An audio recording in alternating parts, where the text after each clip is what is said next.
The symposium is to discuss the relations between the European Union and Japan, as well as their challenges, including those which Latvia is facing during Latvia's presidency of the Council of the European Union.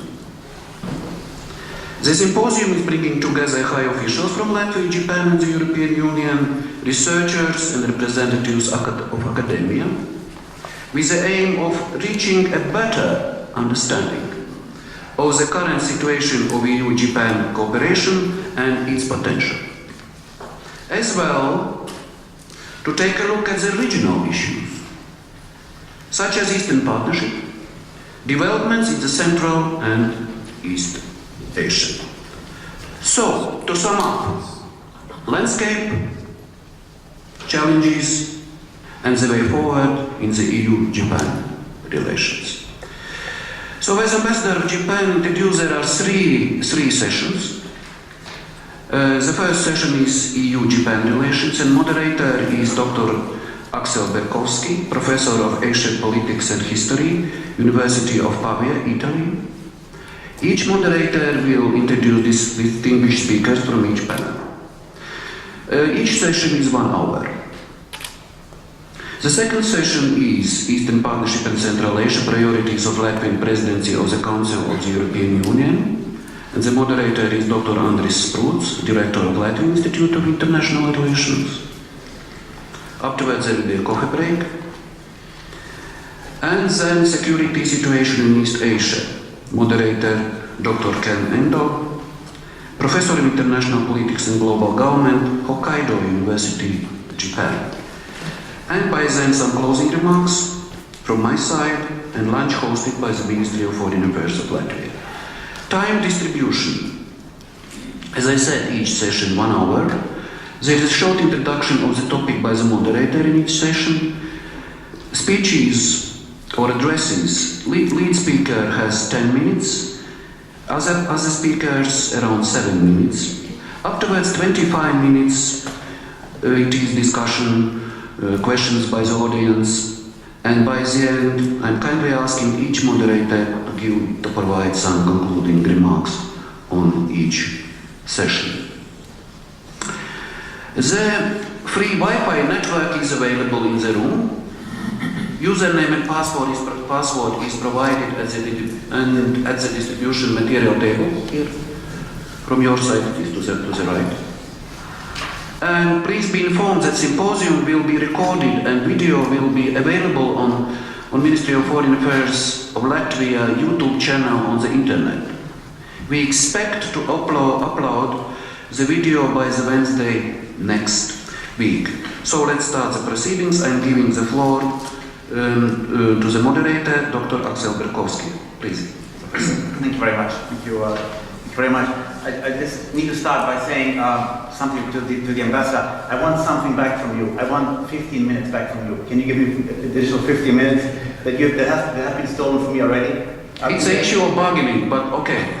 All right. It's negotiation, so this is European, German, straightforward. No, but if I can have a few more minutes, that would be highly appreciated. Otherwise, yes, taking into account costs and benefits, you take it.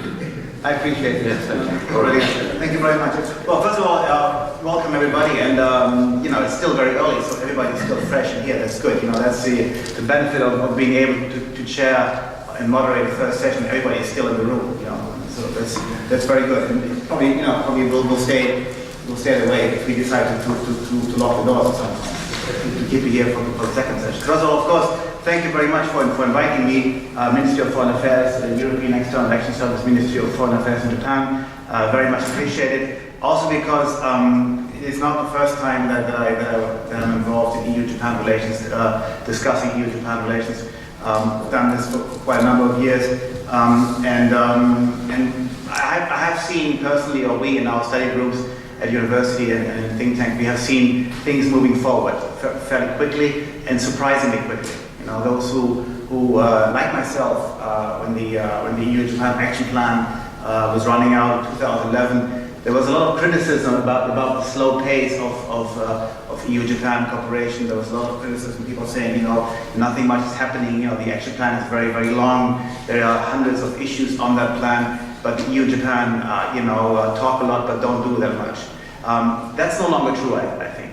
That's no longer true, and I think that the negotiations of the SPA, of the Strategic Partnership Agreement covering EU-Japan cooperation in politics and security are moving forward, are moving towards conclusion, meaning that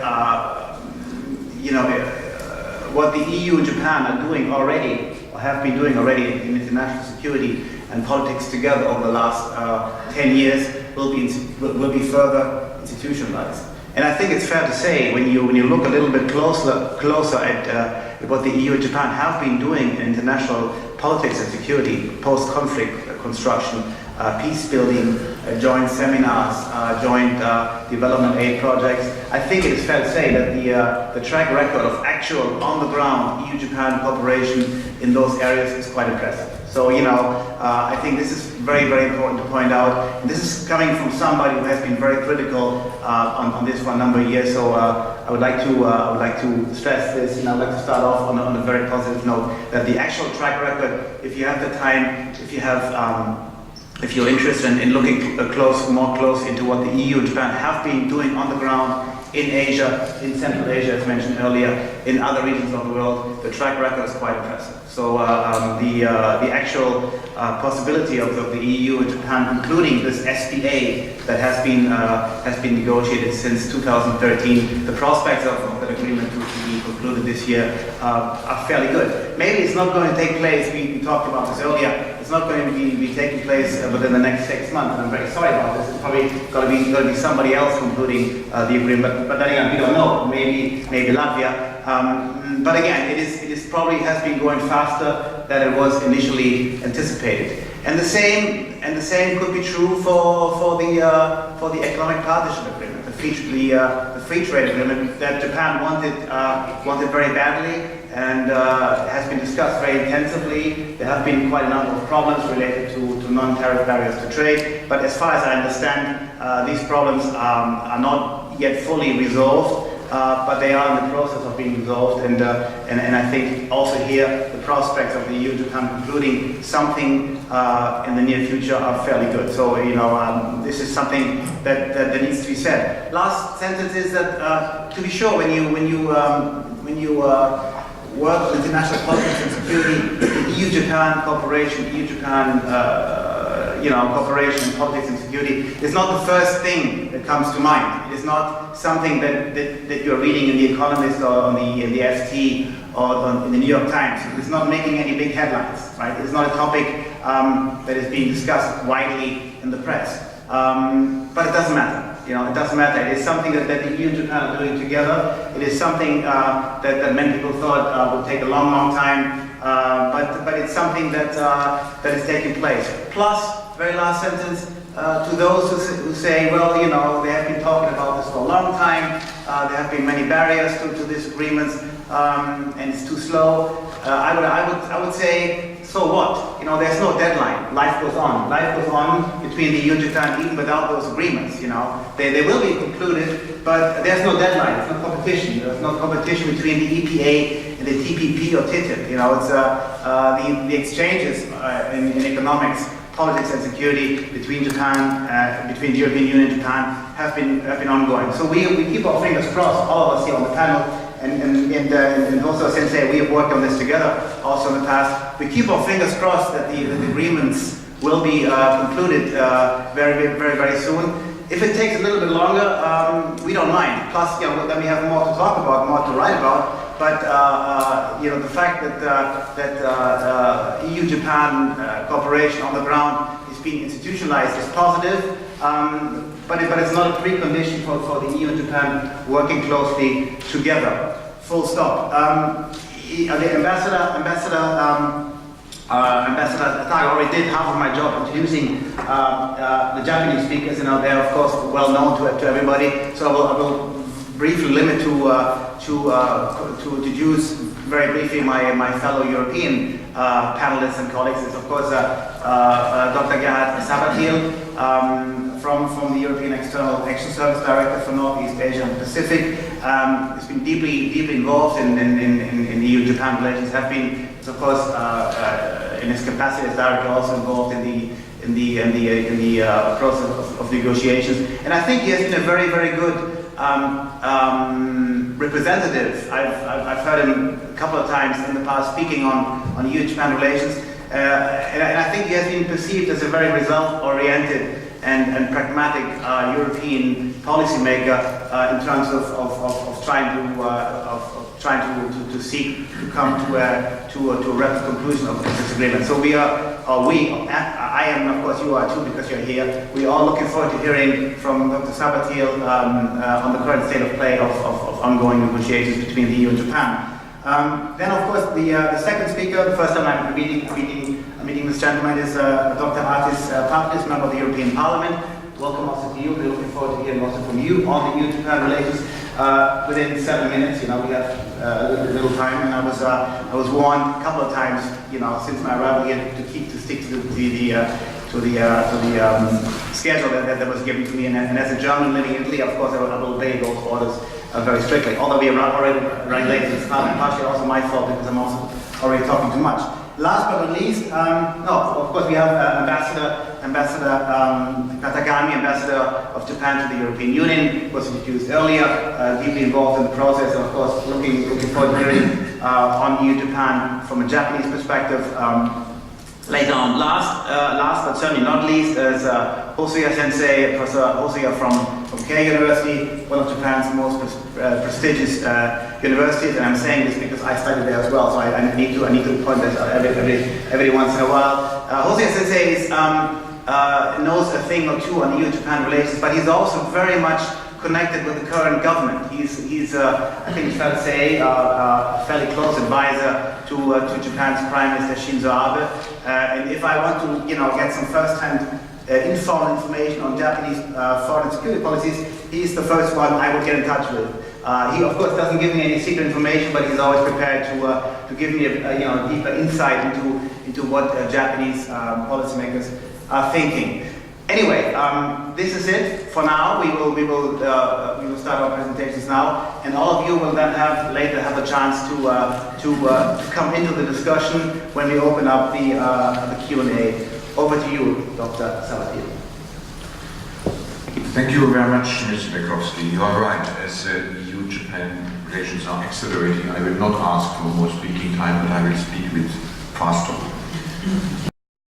And I'm very delighted here to be in Riga again, and I want to thank the Ministry of Foreign Affairs and the Latvian Presidency of the Council for organizing this important event. Before I turn to bilateral relations, allow me just to recall that EU leaders expressed the EU's solidarity to the people of Japan recently in this time of pain after the cowardly assassination of the 2 hostages by the ISIS terrorists.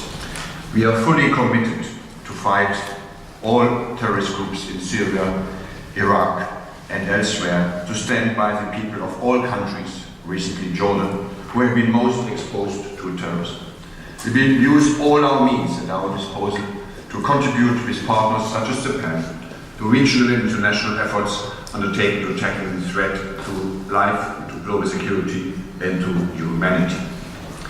Before I say a few words about EU-Japan relations, let me also recall how Latvia is important for our bilateral partnership. Japan was among the first countries to recognize Latvia's independence already in 1919. And in the pre-war period, Japan had a large diplomatic mission here in Riga. After the restoration of Latvian independence in 1991, Japan opened its embassy in Riga in 2000 and Latvia reciprocated in 2006. The Emperor's visit to Latvia in 2007 was a momentous event and significantly contributing to good political dialogue, business links, and an intensive cultural cooperation.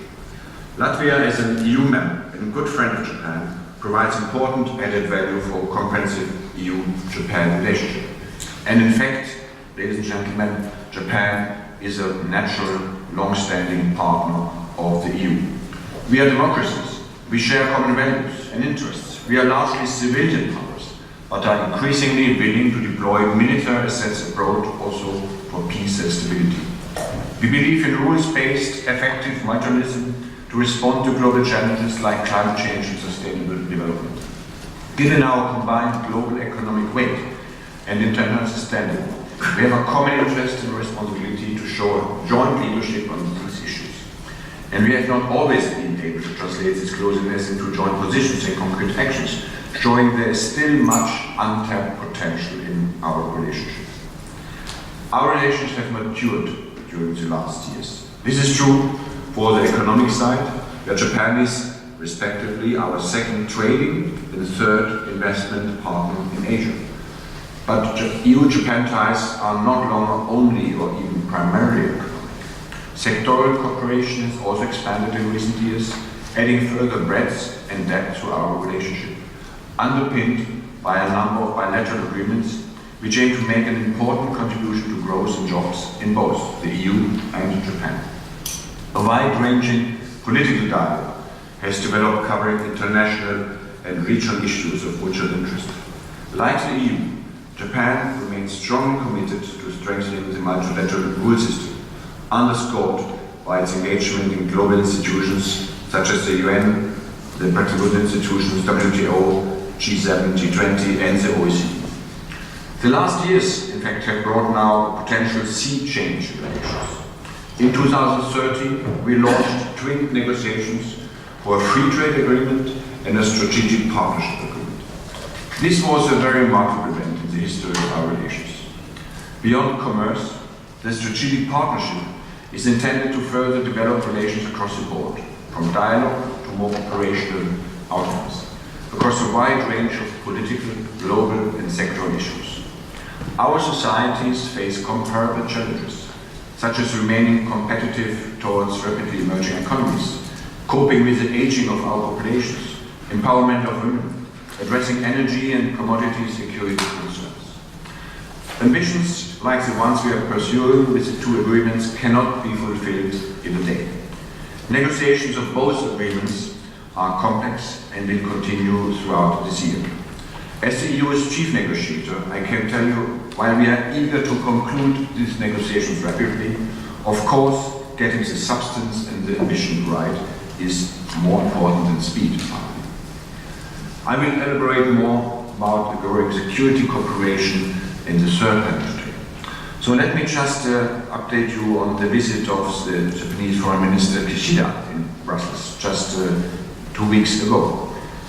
Beyond the bilateral agenda, issues like the fight against terrorism, the Russia-Ukraine crisis, and the 7th anniversary of the end of the Second War in Asia and in Europe dominated discussions. Foreign Minister Kishida described year 2015 as the opening of a new chapter in Europe-Japan relations. Strengthening of ties would rest on 3 pillars: EU-Japan cooperation for global peace and stability, cooperation for contributing to addressing global challenges, and, of course, the promotion of economic partnership. The key event this year will be the EU-Japan summit in May in Tokyo. We plan to build good personal relationship between the new EU leadership and the Prime Minister, give a strong political push to negotiations, identify further areas to deepen foreign policy and security cooperation, including in the common security and defense policy area, and enhance cooperation on climate change ahead of the Paris COP and on the post-2015 UN development goals. We believe that the summit will demonstrate more than ever the importance of our partnership. Ladies and gentlemen, our societies are based on the same values, on democracy and the rule of law. We believe in rules-based, effective multilateralism to respond to global challenges like climate change and sustainable development. Our international outlook is centered on a strong and concrete multilateral commitment on finding forms of global cooperation for global problems.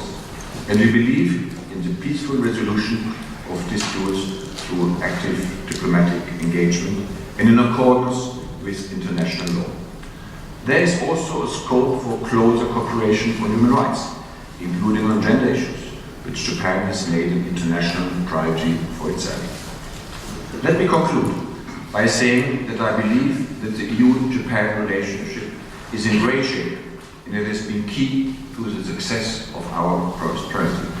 You can count on our engagement in Brussels to further tighten the bonds between us. And I know from experience, dear Ambassador Katakami, that we can count on your support in doing so as well. I'm looking forward to working closely with you in the coming months on our ambitious agenda and for a successful holding of the various events which will determine the course of our bilateral relations for the coming years. Thank you very much.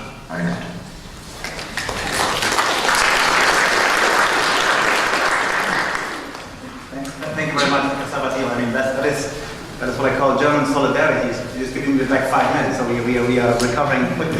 We can move on, and you're not going to, thank you very much. Yes, of course. There is, of course, the term that has been used many times, and many people say, used in an inflationary manner, like-mindedness. Japan and the EU are indeed like-minded powers, democracies, sharing values, so on and so forth. And I think, through this agreement, if and when it will be concluded, this like-mindedness in terms of values and norms, there will be, could be more substance added to this, and I think that's very important. It has been used many times, but it's indeed a fact. And the question is how much, and this is probably got to be discussed in the discussion, how much more can the EU and Japan do? How much more of their like-mindedness can they display through this SPA, through this partnership agreement? That's probably something that can be discussed later on. Without further ado, over to you, Mr. Artis, and your views on EU Japan. Thank you. Thank you very much.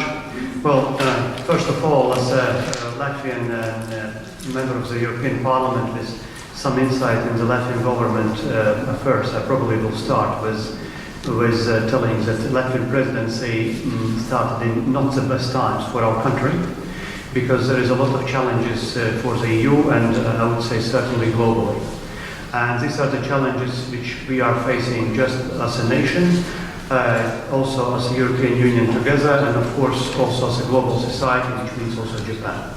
And some of them already have been mentioned by our State Secretary and previous speakers, but I still have to remind them these issues, which is the general affairs of democratic world standing in opposition to a number of military and terrorist challenges, which is war, or let's say hidden war between Russia and Ukraine, which is a terrorist attacks and the rise of so-called state of ISIS, and not only former or on the territory of Iraq and Syria, but also in Africa, unsolved issues in Afghanistan, and of course the climate changes and other global issues which did not disappear anywhere else. So on top of that, there is still a challenge for Latvian presidency which is coming from inside the European Union, which also might hinder in certain aspects the cooperation with other countries, including Japan, which is the rise of populism, which is the rise of left-wing populism together with right-wing populism. And this you can see in the events of Greece, and if you're looking into the European Parliament, we can see also that about 25% of the European Parliament is now taken by these both radical wings, which is quite a difficult challenge. Looking to EU-Japan relationship, I'm responsible now in trade committee for the agreement with Canada, trade agreement, but that also means that I have a lot of responsibility to talk and to defend the agreement with the United States, which is TTIP. And this is why for certain challenges they also put this sign, with the European and American flag. I believe some dislikes it, but I like that. And from that perspective, I think that we should not underestimate the necessity also to proceed with both agreements, strategic partnership and also free trade agreement with Japan. Because if we are looking backwards, already for the times when Japanese Prime Minister was Tarasu, we very well remember in our country the idea of the arch of freedom and democracy stretching over the Eurasian continent and uniting Japan with I would call the Western values and Western economy. At this stage, if we are speaking about the trade agreements and partnership agreements, I would say that we are speaking about some kind of the arch which is uniting us across the Eurasian continent and across two oceans at the same time. Because here we must understand that there are going on talks between the European Union on the one side with United States and Canada, with America, American continent is in a trade agreements and trade talks with Asia, and then we are coming from another side with our proposals to Japan. I think it's highly important because this is not only economics, as opponents tell us. Well, yes, it is of strategic importance. It is of strategic importance because if we will not succeed, then we do not have a great chances, to endure neither as a union nor as a countries in the next 50 years. Because we do not have, I would say, the splendid opportunity of countries like Russia, which might become the base of raw materials and resources for other countries. We are not the countries which are providing resources. We are the countries which can provide the high-tech, which can provide the technologies, and this is why we have to stand together. As other countries can relax and just continue to sell their raw materials until they have them, and then I don't know what will happen. So that's one issue. Another issue is about the timing, because sometimes we here in Europe or in the West, we are telling that Japan maybe is not the most fastest country as far as it is coming to agreements or investments. But I would say that as we Latvians are arguing, we have also sown in our garden. I would not say that European Union is among the fastest institutions or collection of institutions. And this is an additional problem for us. We have to solve also these things on our side. And either we are speaking here about security or we are speaking about economics or cultural things. So this is where we both have to add a little bit speed. I would also remember my national hat and tell that I'm very pleased that our relationship between Latvia and Japan is always going steadily upwards. But I also would like to use a chance and encourage the representatives here of Latvian side and Japanese side also to continue to think about common investments, common work, because this is what basically is the fundament of our relationship internally in the EU and also bilaterally. And here I see also a lot of overlapping issues, because Latvia is among those European Union countries which are standing for very strong transatlantic ties, just like we are standing for very strong ties with Japan. Yes, values, interests, geopolitics, also our attitude towards the work and life, and also nature, this is what unites us. So we have to invest in this, and we have to try to proceed with this, I would call this lobbying forward. From that perspective, I think that there is a good chance to really succeed with this arch of Eurasia and two oceans, which could unite us. I would be happy to answer some questions if there will be. I would rather stop my short presentation now, because I would like to add to the German solidarity that, as you know, we Latvians are here not only possessing German type of order, but also a human face. So let's continue in the right manner and right time. Thank you. Thank you very much. Thank you.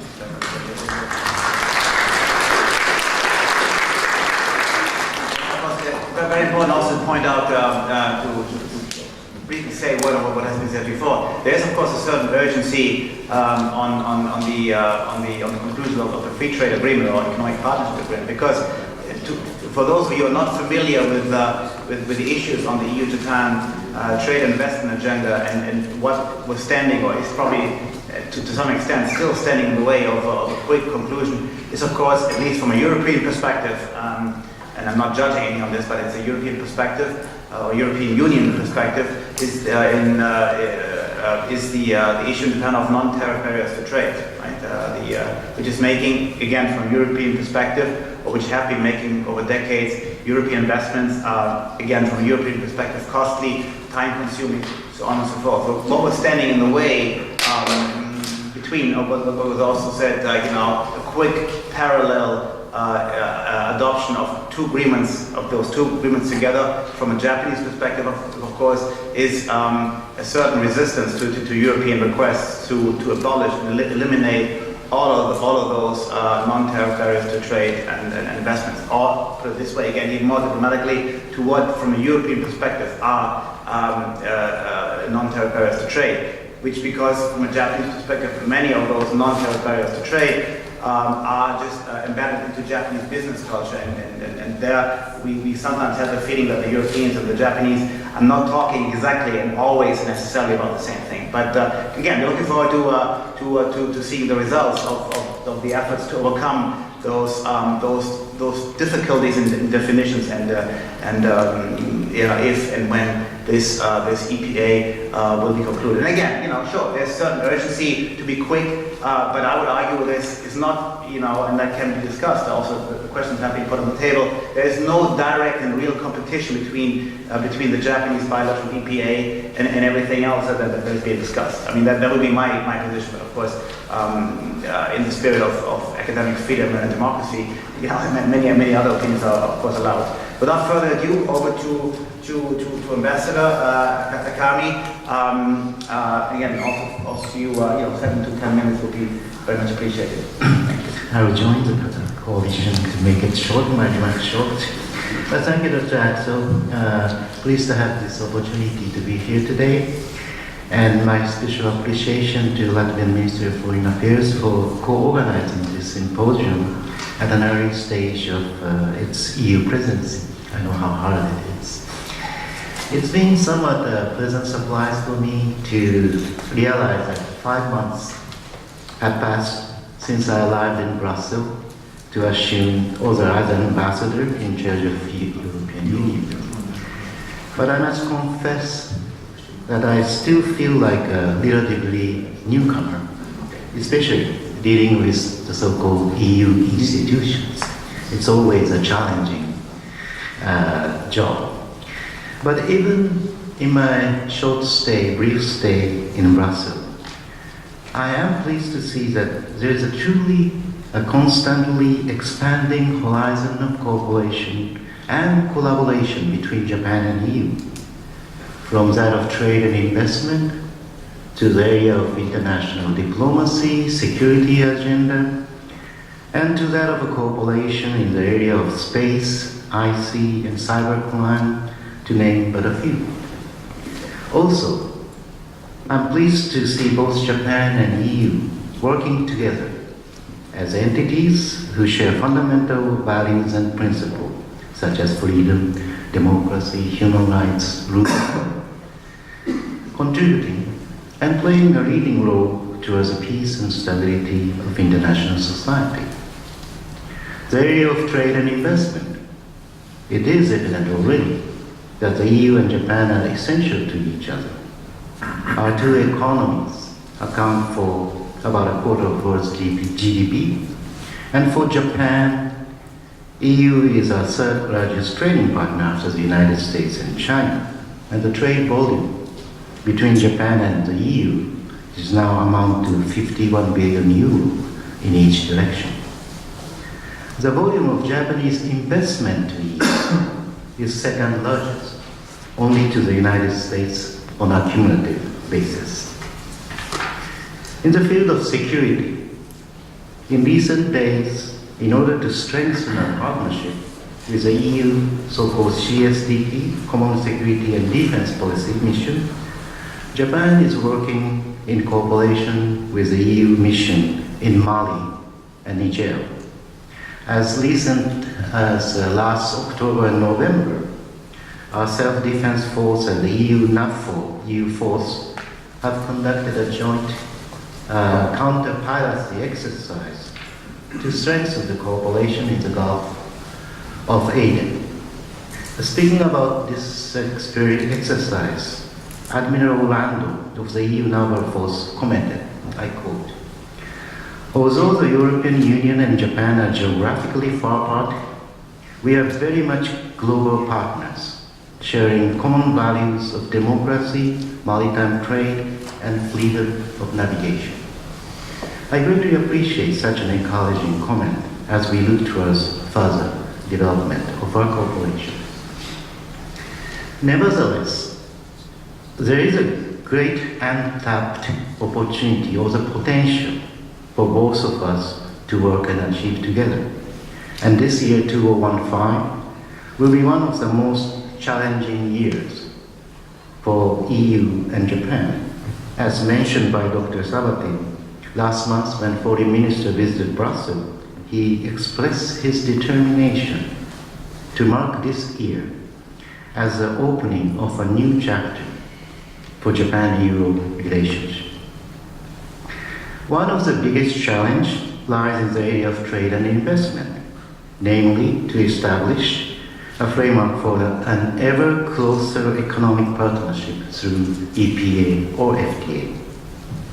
Important, not only because what it can achieve in the area of jobs and growth, but for the possibility for Japan and the EU, together accounts for 36% of world trade, to set global rules and standards. We set the political target to finalize this negotiation in principle towards the end of this year. This will be a challenge, but I believe from my experience before looking at all the TPP negotiation and other 9 EPA negotiations that we had in Japan, I think it's doable. So I sincerely hope that Latvia, especially during its EU presidency, will strongly support this important endeavor. To further promote regulatory cooperation between Japan and the EU as 2 of the world's largest and most advanced and sophisticated economies, to avoid future misalignment of regulation, and also to play a leading role in promoting global regulatory cooperation and standards harmonization would be another untapped opportunity for Japan and the EU. Moving on to the field of politics and security, there is a great untapped potential for both Japan and the EU to work and achieve together as well. The situation in Ukraine, cooperation in Africa, tackling the Ebola crisis, humanitarian assistance to Syria, Iran nuclear issue, North Korea, maritime security in Asia, fight against terrorism are just some of the many challenges which require closer Japan-EU cooperation. At this juncture, I would like to express my heartfelt gratitude to Latvia and the European Union for their cooperation and solidarity extended to Japan against these acts of terrorism by Axel murdering 2 Japanese hostages. I just want to share with you here today that after this incident, Prime Minister Abe has made it clear that Japan will never give in to terrorism, and Japan will further expand our humanitarian assistance to the Middle East. Prime Minister also made it clear that Japan will steadfastly fulfill its responsibility in the international community combating terrorism. This is another area in which Japan and EU can closely cooperate. Of course, the conclusion of the ongoing negotiation of the strategic partnership agreement, a comprehensive binding agreement covering political, global, and sectoral issues and areas of cooperation, also marks an important milestone in our relationship as well. Last but not least, I'm happy to observe various exchanges taking place between Japan and EU. For example, we observe the active parliamentary exchange between Japan and the EU. Since 1978, we have an annual constructive meeting between 2 parliamentarians. And Mr. Pabriks, you are also involved in this process, and I hope we will continue to get your support as well.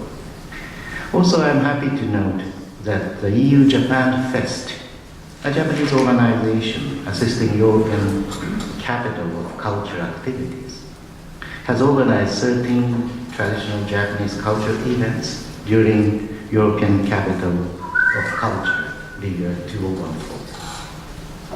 While Japan and EU intend to have the regular summit meeting in Tokyo at the first half of this year, we hope that this relationship will further flourish during the Latvian presidency. Thank you very much.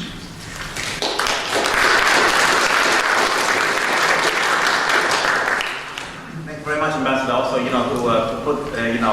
add one sentence to what has been said on Japanese contributions to European security, close and not so close to home. The inclusion or giving Japanese self-defense forces the possibility of contributing to European CSDP missions was supposed to be a big bang of EU-Japan EU-Japan cooperation. And I think it was, when we heard that that Japan is contributing to, or jointly, that the EU and Japan are jointly working on a CSDP missions in Mali. I think it's quite a big achievement. Of course, those who have looked at EU-Japan relations a little bit, and of relations in the past, a little bit. There's of course a historical precedence. We must not forget, and Europeans will never forget, because it was a very substantive contribution. Japan contributed a lot of money, a lot of resources to the reconstruction and pacification of the Western Balkans after the war in Yugoslavia, or the wars in Yugoslavia. So Japan has already been contributing to European security in the 1990s very, very substantively. And we would, of course, I'm not a European policymaker. People, I write about what other people decide. So I'm not making any decisions, at least not in public. But I would, of course, or many of us in Europe would, of course, very much welcome giving also Japan's track record of the civilian power, of the soft power, as a European-style soft power. We would, of course, very much welcoming, and we are already welcoming further Japanese contributions to European security, as close and not so close to Europe, in the framework of CSDP. So I think there is still a lot of scope for cooperation, and I think this is going to be coming up again, CSDP, if and when the SPA will be concluded. So really, I wish all of us best of luck to put even more substance to this ongoing cooperation. Yeah, I'm very positive today. I've never been I've never been as positive on EU-Japan as I've been today, so it's a special occasion for me today. Last but not least, Yuichi Hosoya from Keio University, wrapping up the session before handing over to you. Wrapping up, before the Q&A. Don't talk too much, too long, because I'm doing this already. And over to you. Go ahead. Thank you very much, Axel, my friend, for your kind introduction. Well, first of all, I'd just like to say that for long time, I really wanted to come to Riga, the beautiful and one of the oldest city in Europe. And finally, I could find out the reason to come over to Riga. So at least for that reason, I'm really grateful for the hosts and the organizers of this conference. And last month, I was together with Foreign Minister Kishida in Brussels, together with, of course, Ambassador Katakami and also Professor Endo. And when I listened to what Foreign Minister Kishida talked, I was very, very sympathetic, and I agree with what he said about Japanese foreign policy.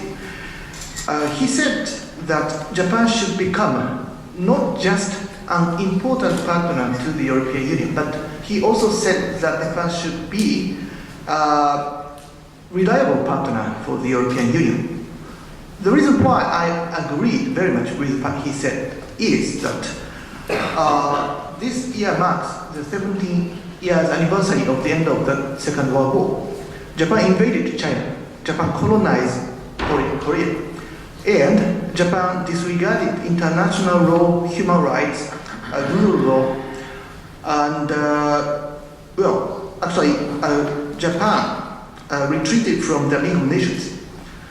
In the early post-war years, Prime Minister Shigeru Yoshida, said to young Minister of Foreign Affairs officials, and also he wrote it in his book, that one of the most important things for the post-war Japanese foreign policy is to make Japan as a reliable and trustworthy country.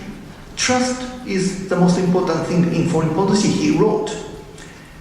And I think that after Prime Minister Yoshida said this, Japan's Minister of Foreign Affairs has long tried to respect international law, trust, and the rule of law, democracy, human rights, to become a reliable partner in international community. And I think that the record after 1945 in Japanese foreign policy has been quite successful in trying to tell that Japan is a really reliable country in international community. That's why several months before, when Japanese government lost a conflicts on the whaling in International Court of Justice, Japanese government, Prime Minister Abe steadfastly said that Japan would accept the judgment of the ICJ, even though Japan lost it, because international law is important. We have to obey to the rule of law. I think that many Latvian people fully understand this because of the historical experience. For many Latvian people, I think that, like Prime Minister Yoshida thought, because he was arrested during the wartime years, I think that for many Latvian people, the human rights, liberty, freedom, and the rule of law, and trust, liberal democracy, these are not just norms, but these are the foundation of our daily life. These should be foundation of our daily life. So I think for that reason, Latvian people, I think, are very willing to try to defend these values, not just in its own country, but international community as well. So in that sense, I think that Japan can collaborate with Latvia as a presidency of the European Union and the European Union to try to defend these important norms in international community. Liberal democracy, human rights, international law, and so on. Not just a rhetoric. And this is one point. The second point I want to focus is that this year will be a really, really difficult year for the European Union, I'm sure. I'm a historian. I wrote a book on the history of European integration together with Professor Ken Endo. He was the editor of the book. So, as a historian, I want to say that this year will mark one of the most difficult years in the history of European integration. In that sense, Latvia is very, very unfortunate country to become a presidency of the European Union because the challenges are too big to solve. But to solve these big challenges, I want to say that the European Union, Latvia as well as a presidency of the European Union, should have partners. Without partners, it is really, really difficult to tackle with these difficult challenges. And I think that together with the United States, Japan can be a very, very important partner, and not just important, but also trustworthy, reliable partner to tackle with these difficult problems. Not just Japan, but of course China can be a very important partner as well. So together with the United States, Japan, and China, I think the European Union can solve on the tackle with these difficult challenges. So what I want to say is that the European Union should have reliable partners to tackle with these difficult challenges together. This is the second point. The third point, the last point where I want to focus is that the current administration, Prime Minister Abe, is perhaps the most pro-European Prime Minister we have ever had. He made a speech in his first administration in July 2007 at the North Atlantic Council. He is the first Japanese Prime Minister who made a speech at the North Atlantic Council, and he has already visited so many European countries. I hope that he will soon visit Latvia as well. I don't know, but I think that he will, because he has another 4 years by winning the election last month. And I think that the Prime Minister Abe can be a really, really reliable ally to solve difficult issues because he is pro-European. The reason why he is pro-European is that he fully understands the importance of norms, democracy, human rights, international law. And, of course, the European Union is the most important strategic partner together with the United States, which Japan can have, who really respects these important norms. That's why I think that the European Union is really, really important for Prime Minister Abe or the current administration. So, because Japan is now pursuing really, really dynamic and proactive foreign policy, so it is very good time for the European Union and the Latvian government as well to work together with the Japanese government to tackle with difficult challenges: Islamic State, Ukrainian issue, unemployment issue, and also the slowing down of economic growth. So Japan can become a very, very important strategic partner which can be reliable. So this is my talk. Thank you very much.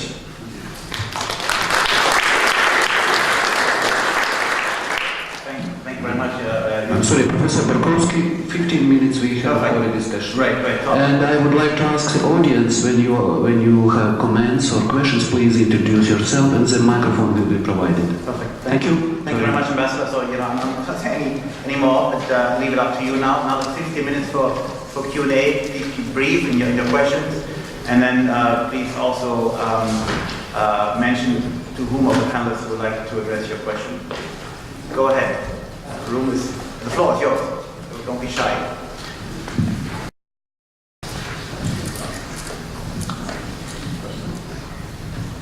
Anybody? Everything is clear. Yeah, that's one of the problems about the EU Japan that has been said many times. The problem is that there are no problems. There was the famous sentence Chris Patton said those days. And I said this just to kill some more time, to give you more time to somebody be courageous and step up and do a first comment question. If there's nobody, then I will do it. Thank you. I mean, yeah, sure. Oh, thank you. There is one question, yes. Thank you very much. Madam? My name is Janet Ozoli. I'm a university professor, and I would like to ask a question to Professor Hosoya. You mentioned during your very short introduction, of course, you were limited in the time offered by Moderator, that Latvia is facing very many substantial challenges, which you as a historian monitor is that exactly 2015 will be a year when a lot of challenges will face European Union. So my question would be, could you name, please, what are those particular challenges which will be so difficult for Latvian presidency to deal with? Thank you. Thank you very much. First question. Shall we take two or three questions together, if there are any, and then give the panelists a chance to answer together? Yeah, sure. So, first row, the gentleman. Thank you. My name is Nika. I am the Charge d'Affaires of the Embassy of the Order of Malta in Riga. I have been visiting Japan twice, alone, commercially and privately. And I would like to ask you, Dr. Hosoya, apart from the leading strategy of the Japanese society, economically and politically, can you assure us that the Japanese public, the broad public, understands the issues at all? Very thought-provoking, interesting question, and of course, the same question we could also make to the European public, whether they fully understand this. Yeah, but it's sad, but it's true. But the question is valid, and it needs to be answered. Yeah. Okay, another one. Yeah. Okay. Shall we move then on? Give Hosoya Sensei a chance to answer, and then in the meantime, people will come be more courageous and place more questions. Please go ahead. Thank you very much. Ambassador Katakami is, I think, one of the most brilliant ambassadors who Japan can have. So, to difficult questions, I think that he will later follow up my answer. He will answer to difficult questions. But in the beginning, I like to answer to questions, to important questions which are related, I think, to some extent. First, important challenges. One thing is that, as some panelists mentioned, the rise of populism, like Greece or other countries, and maybe we will see it in the general election in the UK. Extreme right-wing parties and extreme left-wing parties, they are gaining power more and more because people like to listen to easy answers. But we are facing difficult challenges and it cannot be easily solved. But some political leaders said that we can easily solve these questions. They mislead borders. We are facing these difficult challenges, but some populistic parties try to show some easy answers, and we have to deny these easy answers. But sometimes it's very difficult. And the other thing is that some populistic political leaders try to make enemies, both within and outside. And we are facing the Islamic Muslims, radicals, and some people try to make them as an enemy, and not just Islamic country, but other countries as well, but not political entities. So what I want to say is that we are seeing the rise of populism, and we really have to be honest and to fully understand the difficulties of these challenges. This is one thing. So we are facing general elections in this year. The other thing is that our economic decline or the slowing down of economic growth is much more structural and long term. So we cannot easily solve these economic problems and employment issues. We need some good answers, but it takes time. So these are structural problems that we fully understand that. The last one I want to focus is that we are seeing the decaying of norms of international order. We are seeing demise of international order. We can see it in Ukraine, and we can see it in South China Sea. And some countries are trying to exercise physical force to solve difficult questions.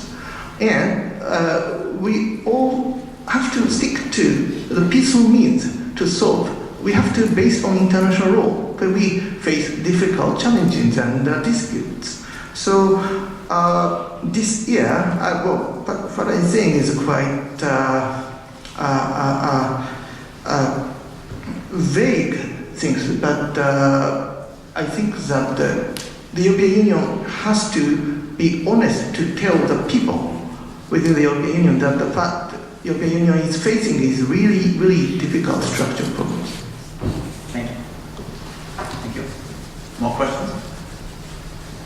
Maybe then I can step in very quickly. And I think, Professor Hosoya was asking for it essentially. When he said certain countries, when we speak about the South China Sea, East China Sea, rules-based and norms, and Japan reminding the Europeans that they're facing challenges and that cooperation is appreciated. And the country, of course, he was referring to is, of course, China.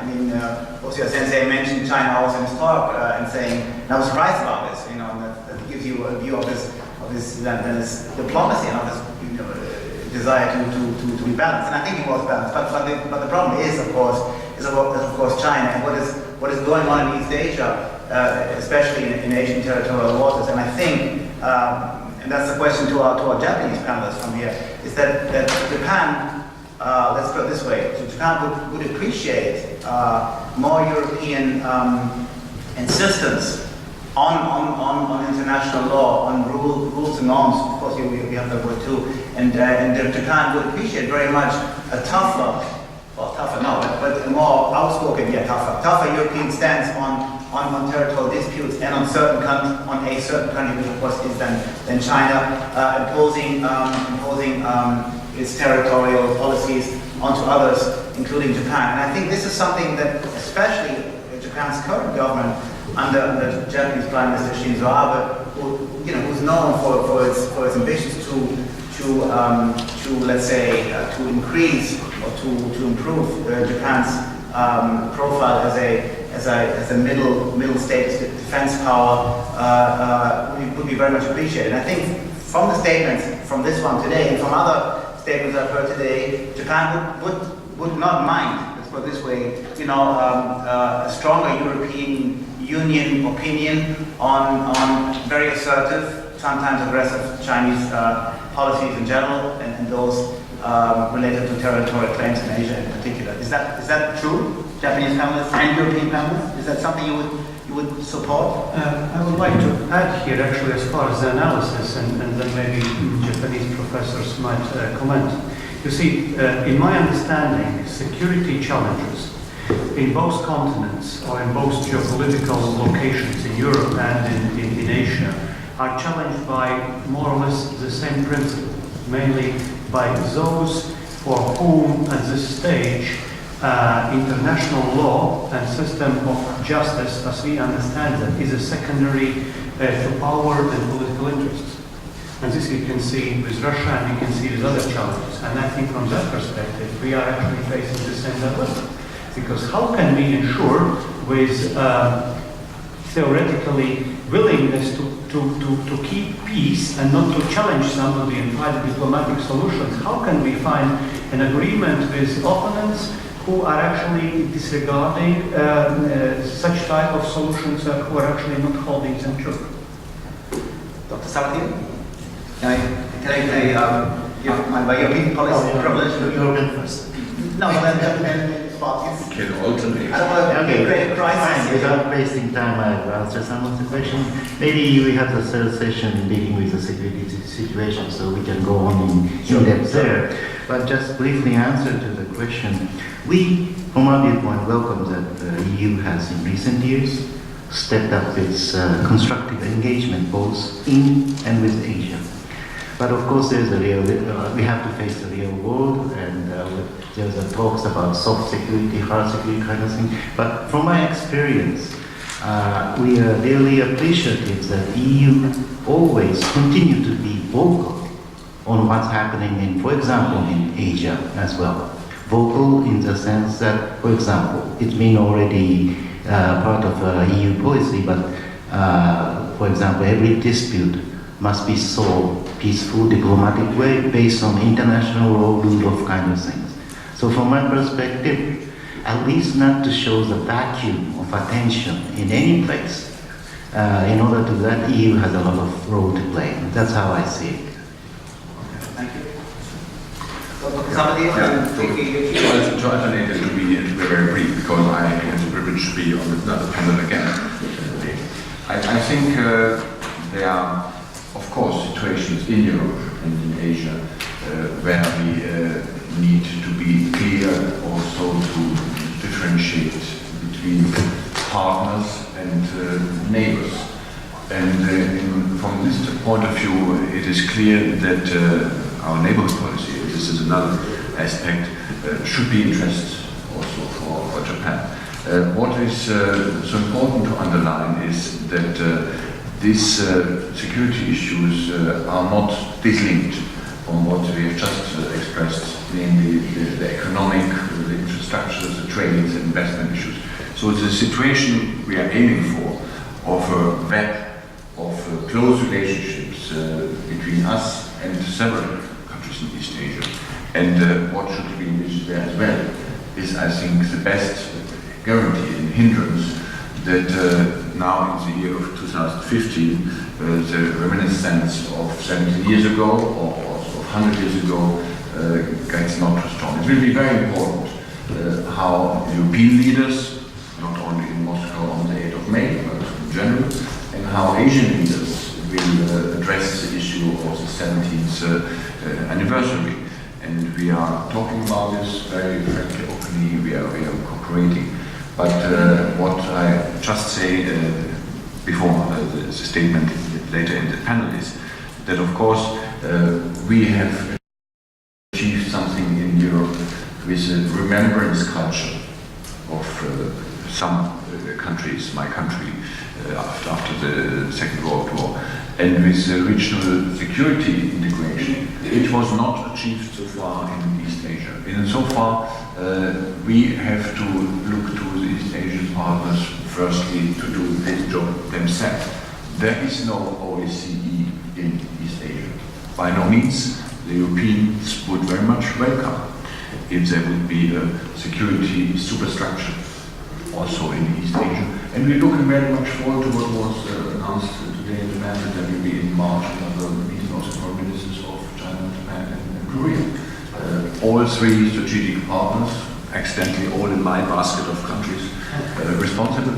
So it's very much for the region, for the big countries in the region, not to forget Russia, which is an East Asian country, of course, as well, that they do their important business and meet the challenges, as Europeans have done for the last 20 years in particular. and which is now in fact undermined by one of our strategic partners. I think you can say so. Yuichi, you okay? I was looking at that. Okay, perfect. Okay. Well then, we're done. Thank you very much. Let me, you have the last word. Sorry, I'm going to steal. No, it's fine. Thank you so much for moderators and panelists. So we, of course, will have a chance, all of them, to talk during coffee breaks, lunchtime. So thank you to everybody. Now there is no coffee break. We are changing the panel. Thank you again, everybody. Thank you very much.